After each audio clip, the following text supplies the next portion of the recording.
never slow up, no I don't take shit. I got no love for the fakeness. If you wanna play tough and wanna hate this, I'll always show up. I don't ever slow up, no I don't take shit. I got no love for the fakeness. If you wanna play. Welcome back to new vlog. कसे आहात सर्व? तर आज मितवा आली होती माझ्याकडे म्हणून आम्ही गेलो होतो बाहेर थोडंसं नाश्ता करायला. तर मी घेतला होता डोसा आणि तिने सुद्धा डोसाच घेतला होता, जो की आम्ही गेलो होतो उडुपीला. मला इथलं फूड खूपच जास्त आवडतं, त्यामुळे मी इथं जात असते. आणि माझं असं आहे की मला एखाद्या ठिकाणचं जर काही आवडलं तर ती मी गोष्ट 10 वेळेस घेते, 10 वेळेस ती गोष्ट खाते. तिकडून येताना मग दिसलं शानूरमी अदरकाच्या तिथं भाजीचं मार्केट पण लागलेलं होतं आज सोमवार असल्यामुळे, म्हणून म्हणलं इकडूनच भाजीपाला घेऊन जाऊ, कारण स्वस्त पण भेटला असता म्हणूनच. त्यानंतर मग आम्ही मस्त भाजीपाला खरेदी केला. मी खूप जास्त पूर्ण 1 आठवड्याचा भाजीपाला घेतला.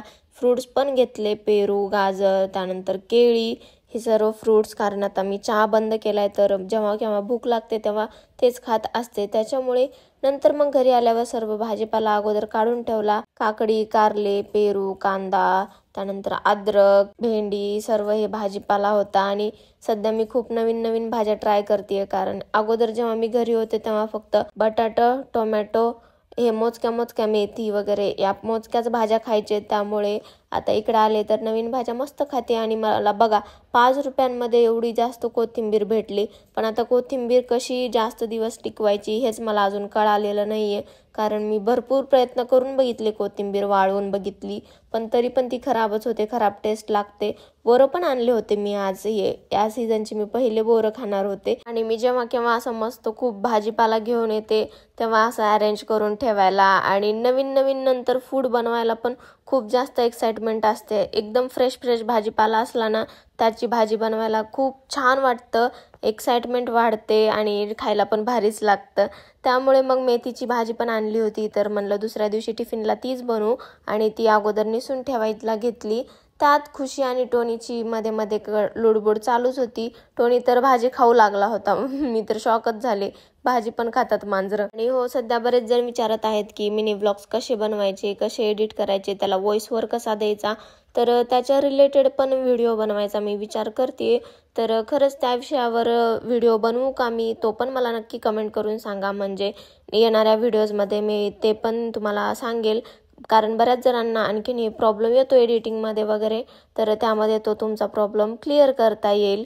तर मस्त मग माझी भाजी वगैरे निसून झाली आणि याला निसता 1 तास लागला. मला मेथीची भाजी तर खूपच आवडते, पण याला निसायला खूप वेळ लागतो, म्हणून मला जास्त कंटाळा येतो ही भाजी आणायचा. आणि थोडा वेळ बसले तर काय बघा, इकडे खुशी आणि टोनीचं काय चालू झालं होतं. एवढे जास्त भांडणं करत होते हे दोघं, काय सांगायचं. पूर्ण घरामध्ये ना, मी तर जेवढी अरेंजमेंट करते तेवढं हे उलटपुलट करून टाकतात. नंतर मग मला आता बऱ्याच कमेंट्स येत होत्या किचन ओट्याबद्दल, की क्लीन कर, खूप घाण वाटतोय, पांढरा वाटतोय, व्हिडिओजमध्ये छान वाटत नाही. तर मला बऱ्याच जणांनी सजेशन सुद्धा दिले होते की व्हाईट कॅट हे जे एक सोल्युशन आहे ते घेऊन ये म्हणून, आणि त्याचा यूज कर म्हणून, आणि व्हिडिओ पण बनव म्हणून रेकमेंड केलं होतं. अंजलीने मला सजेस्ट केलं होतं व्हाईट कॅटबद्दल, तर तेच आणलं होतं. आणि हे एक ॲसिड होतं, तर त्याच्यामुळे तुम्ही बघू शकता की पूर्ण मी जेव्हा हे त्याच्यावर टाकते पांढऱ्या डागांवर, तर ते कसं होतं. आणि ह्याचा वास खूपच जास्त बेकार होता, त्याच्यामुळे पूर्ण नाकाला तोंडाला बांधलेलं गरजेचं होतं, म्हणून मी पूर्ण पॅक केलं होतं. आणि सगळीकडे जिकडे पांढरे डाग होते तिथं हे टाकून घेतलं.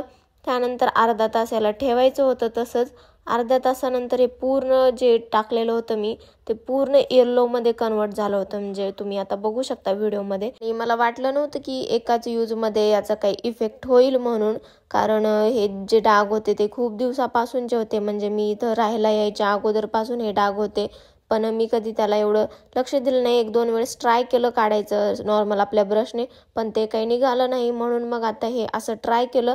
तर बघू शकता तुम्ही कसं पूर्ण येल्लोमध्ये कन्वर्ट झालंय ते.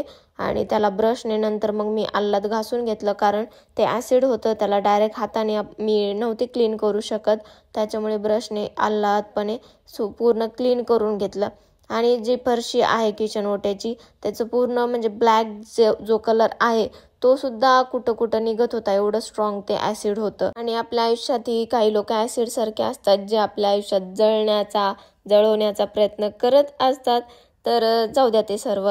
मस्त मी किचन वगैरे मग क्लीन केलं आणि खूपच हॅप्पी वाटत होतं मला, कारण हे किती दिवसापासून माझे प्रयत्न चालू होते, पण फायनली तुमच्या सजेशन्समुळे हे सर्व पॉसिबल झालं आणि श्वेताने देखील मला हे सजेस्ट केलं होतं, तर थँक्यू तुम्हाला.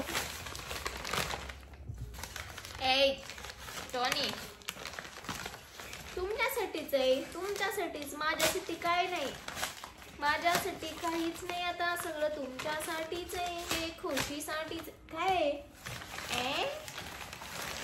गलती से मिस्टेक हो गया क्या? अरे अरे अरे, तुमच्यासाठीच आहे रे बाबा, तुमच्यासाठीच. या आता एक एक नंबर लावा, या चला, कागदाला खेळायचं.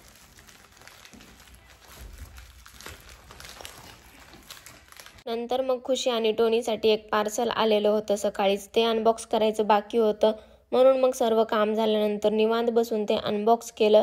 आणि याच्यामध्ये त्यांच्यासाठी वेट वाईप्स होत्या, जे की त्यांना आता थंडीमध्ये आंघोळ घालायला प्रॉब्लेम येतो, त्यामुळे त्यांच्यासाठी त्यांचं पूर्ण बॉडी वगैरे क्लीन करण्यासाठी, डोळे नाक वगैरे क्लीन करण्यासाठी ते यूज केलं जातं.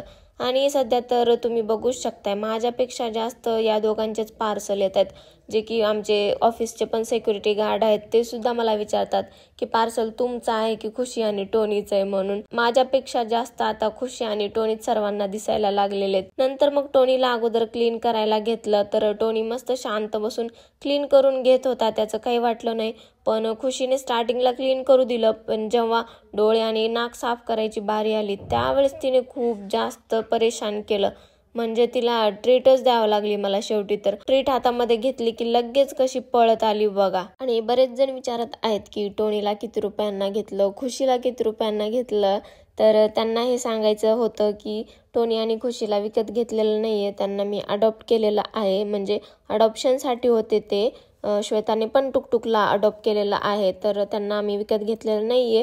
तर हे क्लिअर करायचं होतं बऱ्याच दिवसापासून. तर आजच्या व्लॉग पुरते एवढंच. व्लॉग कसा वाटला नक्की कमेंट करून सांगा. अँड आवडला असेल तर चॅनलला सबस्क्राईब करायला विसरू नका. आणि हो, नवीन व्लॉग कोणत्या टॉपिकवर पाहायला आवडेल तो देखील कमेंट करून सांगा. तोपर्यंत काळजी घ्या आणि हसत राहा. Thank you so much for watching. Okay, bye.